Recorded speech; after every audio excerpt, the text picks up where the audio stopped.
बात आजादी के कुछ सालों बाद की है, जब गांव में साइकिल भी किसी अमीर आदमी के पास मिलती थी। उत्तर प्रदेश के कासगंज में रहता था गबरू।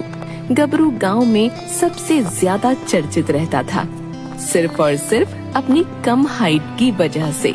गबरू के घर में उसके पिताजी रहते थे, जो कि गांव के ही एक चौपाल पर नाई का काम करते थे, और माता का देहांत बचपन में ही हो गया था। एक दिन सुबह सुबह, अरे गबरू, कहाँ गया? उठ जा गबरू, सूरज सर पे चढ़ाया है। गाय के लिए चारा ही काट ला, बाकी तो कुछ तेरे बस का है नहीं। इस बुढ़ापे में सब काम मुझे ही करना पड़ रहा है।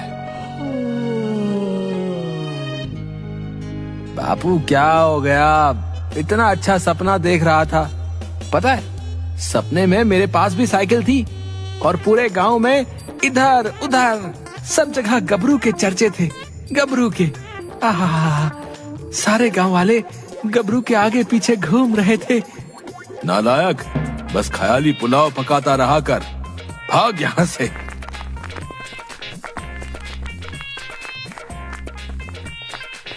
नहर के पास से घास काट कर ला। हाँ बापू, जा रहा हूँ। मार क्यों रहे हो? जा तो रहा हूँ। गबरू मस्ती से गाना गुनगुनाते हुए हाथ में दाटी पकड़े हुए नहर की तरफ जा रहा है। आजा रे गोरी, बैठ गबरू की साइकिलिया पे। आजा रे गोरी, बैठ गबरू की साइकिलिया पे।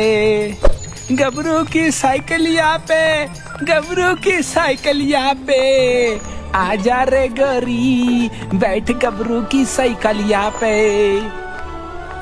खेत के किनारे, अरे ये आवाज कहाँ से आ रही है ससुरी? कोई तो दिख नहीं रहा है। ए हरिया, नीचे देख नीचे। हम तुमको नजर नहीं आ रहे का? हैं? जानबूझकर मेरा मजाक मत बनाया करो, नहीं तो इस दाटी से टांगे काट देंगे, बता रहे। हाँ। अरे गबरू भैया, गुस्सा काहे को होते हो? आप इकलौते ही तो हो हमरे कासगंज की शान। जो खेतों के बीचों बीच कहीं भी जाओ, किसी को पता नहीं चलता है।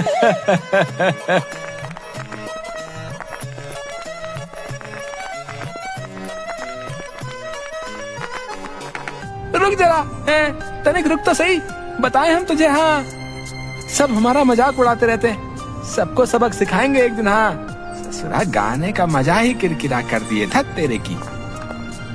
उसके बाद गबरू अपने खेत में जाता है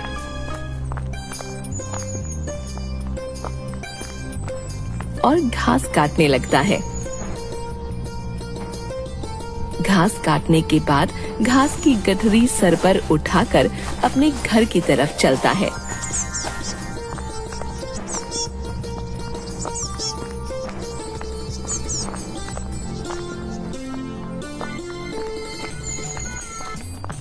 रास्ते में राधू और झींगा दोनों दूर से आते गबरू को देखकर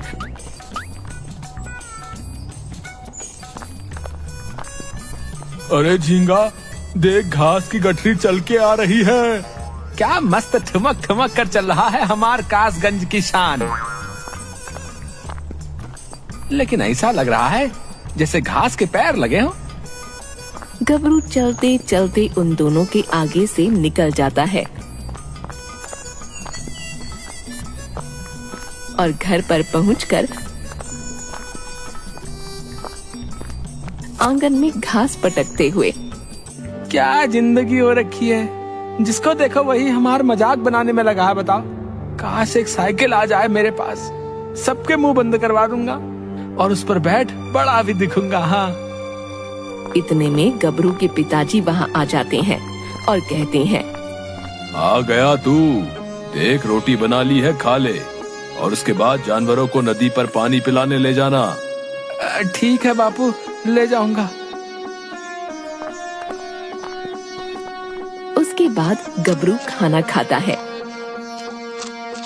और जानवरों को नदी की तरफ ले जाने लगता है।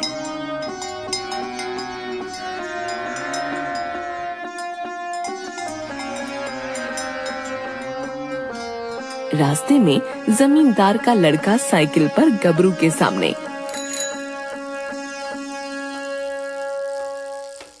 अरे गबरू, देख इसे कहते हैं साइकिल। देखिए कभी, बापू ने शहर से मंगवाई है। भाई एक बार चलाने को देना, मेरा बहुत मन करता है। देना देना देना, मुझे भी देना। हट पीछे, छू मत मेरी साइकिल को, गंदी करेगा क्या बौने? बौना किसे बोल रहा है? बौना किसे बोल रहा है? गुस्से में साइकिल को लात मारते हुए और जमींदार का लड़का साइकिल लेकर वहां से चला जाता है।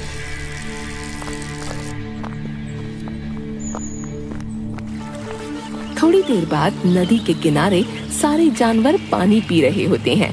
तभी गबरू की एक भेड़ जंगल की तरफ चली जाती है। अरे रुक, कहाँ जा रही है? रुक तो सही। अरे कहाँ जंगल में घुसी जा रही है? गबरू अपनी भेड़ को ढूंढते ढूंढते जंगल में चला जाता है।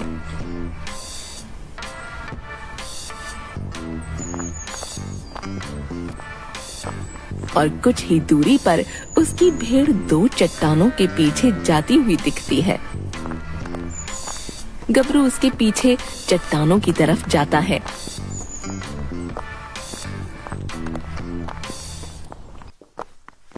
और वहाँ पर उसे एक बहुत पुराना ट्रैक्टर दिखता है। अरे बाप रे, ये क्या है? और यहाँ कैसे? ये किसका होगा? अरे जो भी हो, चीज कमाल की है।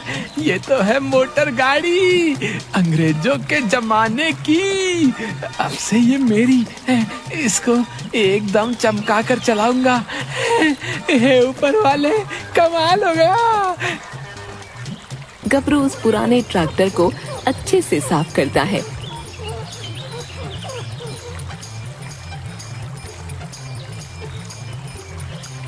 सफाई तो हो गई, अब ये ससुरा चलेगा कैसे?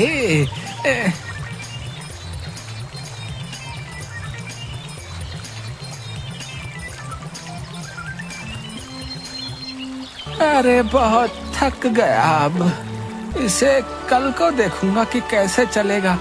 आज घर चलता हूँ, बहुत देर हो गई, बापू गुस्सा करेगा।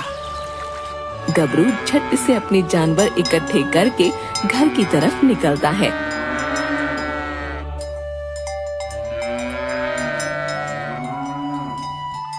रास्ते में उसे राधू और झींगा दिखते हैं। अरे दोनों हमेशा समय पर बात करते रहते हो, कोई काम धंधा कर लिया करो, निकम्मे कहीं के। अरे झींगा, इसे क्या हुआ आज? इससे पहले कभी इसकी जुबान इतनी नहीं चली। फुसफुसा क्या रहे हो रे? हैं? कुछ दिनों में बताता हूँ गबरू चीज क्या है। हाँ समझे?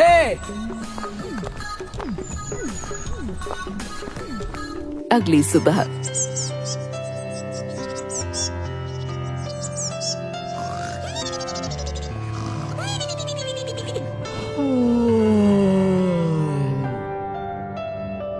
गबरू सुबह सुबह उठकर बापू, मैं जानवरों को पानी पिला कर लाता हूँ। इतनी सुबह सुबह क्यों रे? हैं? पानी दोपहर में पिलाते हैं हम। आज क्या हुआ? सुबह सुबह पानी पिला कर लाता हूँ, बाकी के काम कौन निपटाएगा? तभी गबरू कासगंज के चौपाल पर जा बैठता है और थोड़ी देर में कुछ बच्चे भागते हुए जा रहे हैं। ए लालू, ए सुंदर, ए थांबा थांबा, रुको रुको। ए कहाँ को गोली तीर भागे जा रहे हो? हैं सबके सब हैं? अरे आपको नहीं पता का, गांव में जमींदार की यहाँ कोई मोटर गाड़ी वाला आया है, वही देखने जा रहे हैं। हाँ। इतना बोल सारे बच्चे वहाँ से भागते हुए जमींदार के यहाँ चले जाते हैं। बेचारा गबरू भी न चाहते हुए चोरी छुपे जमींदार के घर के बाहर लगी भीड़ को देखता है कि एक मोटर गाड़ी को घेरे सारे गांव वाले खड़े हैं। अच्छा जमींदार जी, अब हमें चलना चाहिए। शाम होने से पहले शहर भी पहुंचना है, इजाजत दीजिए। अरे आपका बहुत बहुत धन्यवाद जो हमारे गांव में आप अपनी मोटर गाड़ी लेकर पधारी। ये तो कासगंज का सौभाग्य है इसके बाद बाबू गाड़ी में बैठ गया और गाड़ी की चाबी लगाकर गाड़ी स्टार्ट कर वहाँ से निकल गया। ये सब कुछ गबरू पूरे ध्यान से देख रहा था। गबरू वहाँ से भागता हुआ जंगल जा पहुँचा जहाँ पर ट्रैक्टर खड़ा था। अब देखता हूँ ये कैसे नहीं चलता। हाँ, गबरू ने ट्रैक्टर पर बैठ उसमें लगी हुई चाबी घुमाई और ट्रैक्टर स्टार्ट हो गया। अरे वाह, ये तो आवाज कर रहा है। अब इसको चलाता हूँ।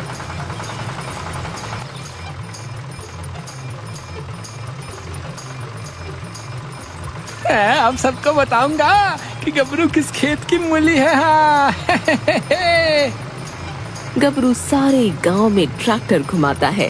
सभी गांव वाले ट्रैक्टर को देख दंग रह जाते हैं। तभी जमींदार का लड़का वहां आता है। अरे ये ट्रैक्टर गबरू के पास कहाँ से आया? हाँ, ट्रैक्टर कहते हैं इको। हाँ हाँ, तुम्हारे पास कहाँ से आया ये? वो पहाड़ी वाले बाबा हमको वरदान दिए हैं, उनके आशीर्वाद से हमें ये ट्रैक्टर मिला। हाँ, अच्छा, वो तो सही है, पर हम लोगों को भी ऊपर बैठा लो। हाँ, क्यों नहीं, आओ सब लोग आ जाओ।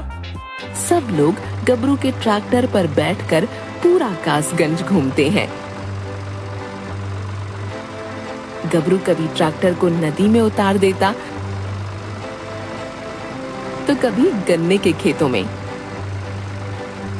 गबरू का ट्रैक्टर देखने में बहुत आलीशान और सुंदर ट्रैक्टर था। कई घंटों तक ट्रैक्टर चलने के बावजूद उस ट्रैक्टर का डीजल खत्म ही नहीं हो रहा था। उसके बाद गबरू अपने खेत उसी ट्रैक्टर से जोतने लगा और कासगंज के अधिकतर खेतों की जुताई गबरू ही करने लगा।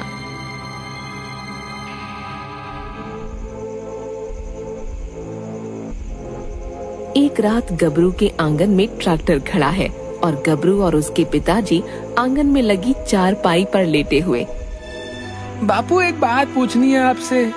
हाँ पूछो बेटा, क्या बात है? ये जो ट्रैक्टर है ये चलता कैसे है? ईंधन से, और कैसे चलेगा? लेकिन मैंने तो कोई ईंधन इसमें नहीं डलवाया और इसे चलते हुए भी कई दिन हो गए। अब गबरू, ये बात तो हमने सोची ही नहीं। बिना डीजल के भला कोई मोटर गाड़ी कैसे चलेगी? बापू, कहीं ये कोई जादू आदू तो नहीं है? अब सो जा, कल बात करेंगे इस बारे में। जो भी है हमारे लिए तो अच्छा ही है। अगली सुबह गांव का एक आदमी गबरू के घर पर। गबरू भाई, मुझे अपना खेत जुतवाना है, आप जोत देंगे? हाँ, जोत तो देंगे, पर अब भाड़ा ज्यादा देना होगा।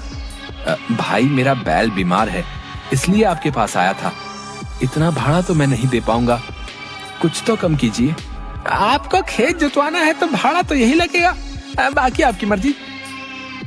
अब गबरू को घमंड हो गया था कि उसके पास जो ट्रैक्टर है वैसा किसी के पास नहीं, और अब वो हर किसी से मनचाहा भाड़ा लेने लग गया।